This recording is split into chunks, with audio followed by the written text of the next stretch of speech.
One of the most loyal people at all my conferences over a long period of time is part of a twosome for the next little idea bite, if I'm in the right session, unless I'm in the wrong session. I'm right.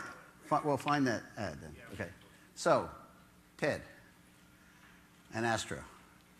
Ted Stout and Astro Teller. Okay.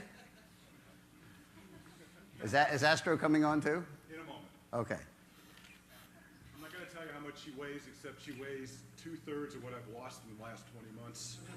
And Linda Holliday started giving me a way to do metrics for how I was losing weight. So this is a beautiful young woman, 2/3 of the weight that I lost. Thank you very much. Now, I'm just going to take a couple of minutes. First, I want to, what did I just do? Okay. And first of all, do you all remember what you looked like and felt like when you were 19 years old? Anybody?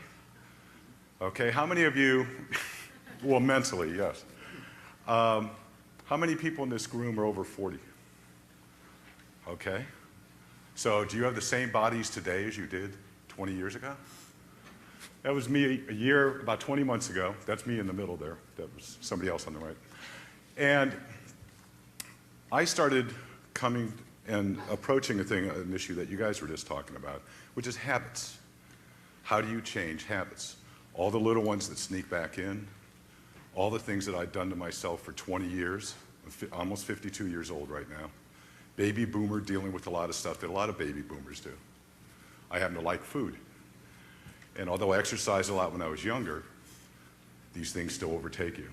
So I'm going to talk a little bit about habits and a little bit about a couple of technologies that I started to use to change 20 years of bad habits.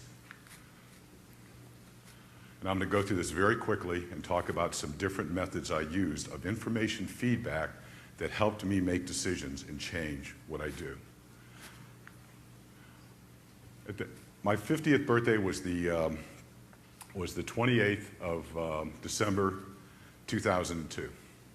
It was right about that time, for a lot of different reasons, which I won't get into here, I decided I had to start making a change. And so I went and I had a physical on the 30th of January. I weighed 451 pounds. My resting metabolic rate was 1640. My family is genetically disposed. I mean, that's really high for my family in cholesterol. So, and I had lots of other data, like some of the stuff you had. And it was not good. It was basically, my doctor told me, you got to 60, maybe. You got to start doing some things. And there was lots and lots of discussions about what was going on. Now, I had seen a technology that came out, and everyone knows about bypass surgery and everything else, and I always felt, being from a logistics background, that taking a system that has hundreds of thousands of years of development that works really well to how you bring energy in and use it was something you didn't really want to mess with too much.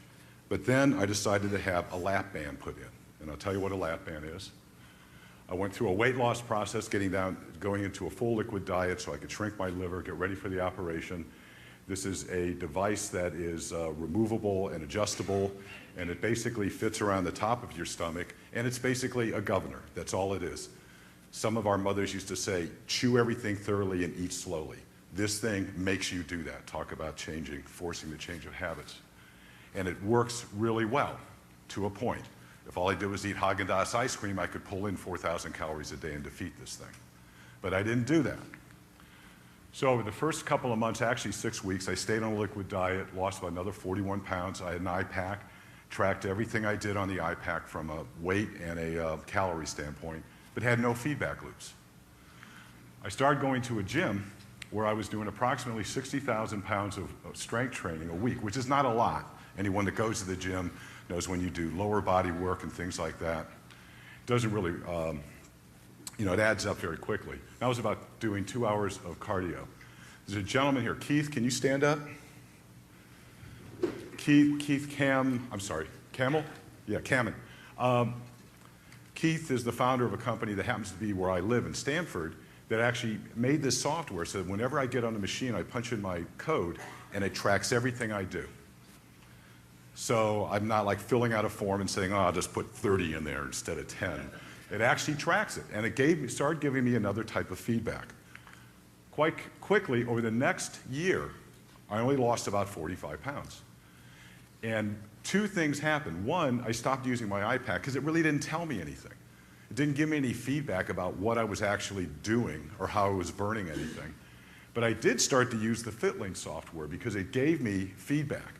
And what I found was going on was that I was actually building up my strength training and cardio training, but I was not losing as much weight because I was building muscle mass. I felt really good. Now, last year at this conference, I met a gentleman named Astro Teller, who's going to come up here in a moment. And Astro has this little monitoring device, body media, and this thing, I ran into him in June this year, and I said, remember we talked about me getting one of those things, can I get one? And he sends me one. And now I'm going to talk very briefly about what information this device gives me and how I used it, okay? First of all, I lost 39 pounds. I've actually lost more than that now in the last 14 weeks. But in that 3-month period, I lost 39 pounds. I'm now averaging out about between 2 to 2.5 pounds a week weight loss. I changed the structure of my exercise regime, upping the cardio, doing interval training. I just had my physical. My resting metabolic rate is now 2120. My cholesterol is 160. I have none of the heart indicators or heart problem or heart disease indicators that I had 20 months ago. None whatsoever. And there's lots of other tests that I don't have time to talk about that I also took. This is my weekly dashboard. This is what Richard's been talking about for years. This is the last 7 days. This was done on Monday morning. The last 7 days, on average per day, I walked 7,200 steps, was active physically for about 3 3/4 hours. I burned 1,600 calories more than I took in. Now, there's about 5 key metrics in here that most people can use to look at what they're doing and how they're advancing. Down here is the FitLinks, all the totals for last week. Last week, I did my personal best. I worked out 6 out of the 7 days, only an hour and a half a day, doing interval training in between. I'm lifting a lot of weight now. I did 1.1 million. Is that because you knew you were coming here? Excuse me? Is that because you knew you were coming here? No. Okay. No, I actually, in the last 2 weeks, I've changed my regime. Okay. But I did, well, the week before I did 965,000 pounds.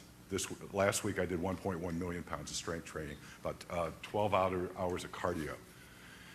Now, I walk now everywhere. Walk up and downstairs, rarely use an elevator except in my hotel.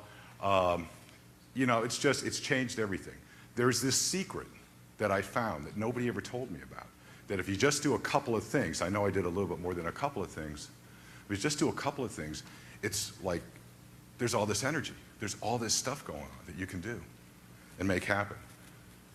Yesterday during some of the speeches, and listen, I want to apologize to any speakers that see me get up, walk around, or walk out. I cannot sit still more than 15 minutes. I just have so much energy. I was doing push-ups up there last night during some of the last speakers. Spilkes, is that the word? Spilkes. Spilkes, okay. So very quickly. So these are my results from last week. I lost about 3 pounds last week, my total physical activity. This gives me all this information. Quickly, this is the FitLink stuff. It gives me all the detail. So I can look at different types of machines, doing pyramid training. I can look at, since the very beginning, I've lost 40 pounds now. Same type of dashboard. I'm going to get down, I have to lose about another 70 pounds before I have to have some corrective surgery. This gives me all this meal information. I found out that if I ate less carb and fat at night, I actually had better sleep. And I got up and I woke up in the morning, I literally wake right up. Except for this morning because we had all the wine last night. Now, last slide, okay? This shows in the last 7 days what my difference was in other words, my calorie difference between what I burned and what I ate. I can look back at the last 30 days, I can look back at the last 90 days. There's only one day in the 90 days that I ate more than I actually burned. Now, Astro said something to me very interesting. He said, now I'm still fat, I'm still obese. I have 110 pounds to lose. And if I did my weight and stood in front of a mirror, I could go, still fat. Instead, I don't look in the mirror, I look at this. And this helps me change my habits. It's not only motivational, but it gives me the tools to go in and twist and turn things. I'm starting Taekwondo training in 3 months. I'm joining a training class to get ready for doing the senior Ironman, they call it. And just before I bring Astro up here, there's this a couple of things I want to say. There's a couple of challenges with all this information and doing these things. And one is, how do you take this device and make it local? Make it something so somebody can use this readout with themselves, not having to go and use any kind of computer somewhere, but how you can actually empower an individual. I took 20 years of bad habits and in 20 months changed a lot of those habits. And I still struggle with some of them, but I changed a lot of habits. I'm not saying everybody can do this if they have this type of device, but I think most people could. Economically, just the raw economics of this compared to, and I've done some of that stuff, some of you that I've worked with know that that's a lot of my background, looking at resource management and allocation. I went back and like the cost difference of what my lifestyle costs today and what I get out of my lifestyle compared to say 3 years ago is like a 12-to-1 differential. And I just have so much more time and energy. And the last thing that we have to solve in all this, outside of energy supplies and things like that, is the fact that a lot of these devices that everyone's been talking about here the last couple of days are things that are being more and more dependent upon the internet as a way to track all this information, collect it, and move it around. FCC has just come out with a report that says that we're going to cap out in the US of internet penetration at around 60% of the population by the year 2010. And the telcos and cable companies are really not going to keep building it out to the rest of it. So if we're going to do a health system that depends on the internet, we have to find another way to communicate this information.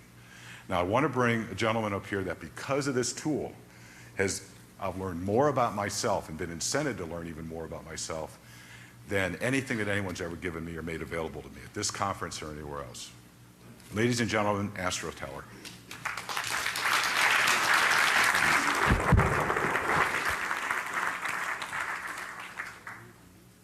Yep. All right, 5 minutes. Wow, that was amazing. Yes. All the technology is bullshit compared to that. That's really, between what we just heard in the previous talk and that one, what I'm going to tell you is completely secondary. But to hear that we're doing that kind of thing is absolutely what it's all about. So thanks for having me. Richard asked for kind of a quick update on what we're up to. So what if? Really quickly. What you heard that Canyon Ranch, the miracles that Canyon Ranch can perform, that is fantastic. And no one is going to do the cheap version of that just as good. But on the other hand, it's not available to everyone in the world. That's $30,000, $40,000. What are we going to do? 2 orders of magnitude less, $300 or $400, so that people can really have 50% of that behavior change, so that at least if they're motivated, they can get on the right track the way Ted did. What if you could get the physical state of somebody and the mental state of somebody in a really unobtrusive way, hand it back to them in a way where they would understand what was going on and be able to affect sustainable behavior change in themselves. Give it to their caregivers, their doctors, their nurses, their physical therapists, so that they could actually work with you in constructive ways. So that's what Body Media does. John Perry was saying, down with data, up with information. I couldn't agree more. We collect, the way our company works, we collect these lower level vital signs, but then the core of what we do is these algorithms, is to take this fire hose of lower level vital sign data and derive these higher level statements to turn that data into information, to really understand you and to give you not just higher level statements, but also the coaching that goes with it, so that people by themselves with intermittent intervention from a doctor, a nurse, a physical therapist can really change how they are. And then different ways of presenting the information on a watch, on a PDA, maybe sometimes through the internet.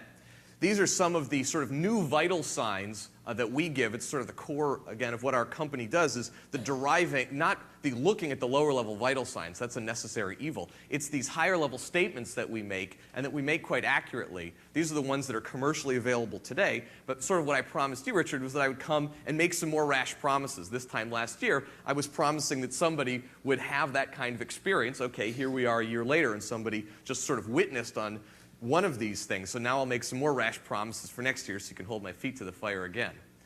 So these are, if you could know the physical and mental states of people in real time and over long periods of time, there's almost no health-related market that wouldn't change, right? So pick your favorite up there. Now we can't do all of these right away, so we've picked a few to go at first. We sell directly into the scientific research community because we want to have the interaction with those. But otherwise, our company sells through channel partners into these other places. So for example, the product that Ted was talking about, that dashboard for your body, we make it, but Roche Diagnostics sells it into the clinical weight management market. If I have an idea bite, this slide is it. Everything before was to explain why this is possible, and there'll be a few slides afterwards on why this is going to exponentiate further. This is how fast the data has been coming into our place. And I just think this is amazing because we took a stand when we started the company. We are idiots about how the human body works, and we're proud of it. We're a data company, not a human physiology company. So we're not going to look at the mechanism of the human body. We're going to watch how the body gives off data. And then we're going to make these statistical mathematical models that tell us what's going on with somebody's body by studying a lot of this kind of data. But man, is that data hard to get. That's the downside. But once we have just something just good enough, then we give it to you. And then you say, oh, this is pretty useful. And then you start using it. And because we're decent people and because we work with good companies, you leave the data in our care. Once you leave the data in our care, now we have more data to learn from, to make better algorithms so that we can make these better applications to tell you more about your body. We offer it back to you. It's worth more people use it. This is a virtuous cycle. In a wonderful way, our users are now driving the innovation they need tomorrow just by taking the help from us today. It's a fantastic symbiotic relationship. I think it's the most exciting thing about our company. These are some of the places that will be in the near future. I'll point out cardiac disease management and infant monitoring as two particularly interesting ones. These are some of the things that we'll be telling people about their body in the very near future. These are the rash promises. Particularly ECG and core body temperature are now working and in clinical trials. This is something we haven't shown in public before in the spirit of TedMed. So we now have a prototype which is actually taking an EKG signal off of the upper arm. It's not supposed to be possible, so I'm sure that'll annoy a bunch of people in the crowd. Come talk to me afterwards and I'll tell you how it is possible. It's a subtlety of anatomy. This is the next version of our product, which should be available later. It's got some nice features I, again, can talk about offline. Really what we're about is these applications. If your mother hasn't gotten out of bed in the last 36 hours, wouldn't you like to get a phone call? Not during this meeting, because Richard will come up there and kill you, but wouldn't you like to get that phone call, the text message, right? Oh, mom hasn't been out of bed in 36 hours. I should call after the session and check on her. If your baby has a fever, do you really want to do a rectal probe at 3 in the morning?